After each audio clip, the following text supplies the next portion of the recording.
بسم اللہ الرحمن الرحیم۔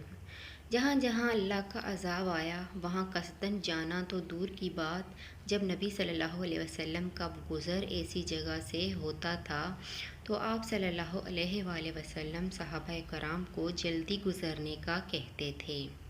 آج کل ایسی جگہ جانے کو عظیم مشن اور تاریخی مہم جوئی کا نام دیا جاتا ہے۔ ٹائٹن آبدوز پر جانے والوں کی موت نے انہیں بلایا کہ وہ وہاں جائیں اور ان کی روحیں وہیں قبض ہوں۔ ان کی موت وہیں لکھی تھی۔ اس پر ایک واقعہ ہے کہ پرانے زمانے میں ایک بادشاہ کو کسی نجومی نے کہا، میں نے خواب میں دیکھا ہے کہ بادشاہ کو فلاں دن موت آئے گی۔ تو بادشاہ ڈر کے مارے ایک بلند پہاڑ پر جا کر بیٹھ جاتا ہے کہ شاید ملک الموت وہاں اس تک نہ پہنچ سکے کہ اچانک کوئی اس کے سامنے آ کر کھڑا ہو جاتا ہے۔ تو بادشاہ پوچھتا ہے کہ تم کون ہو؟ وہ کہتا ہے میں ملک الموت ہوں۔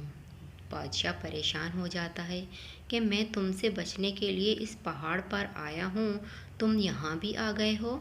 تو ملک الموت جواب دیتا ہے کہ اللہ نے تمہاری موت یہیں لکھی تھی، اس لیے تم خود یہاں چل کر آئے ہو، تمہیں اللہ نے یہاں پر بھیجا ہے۔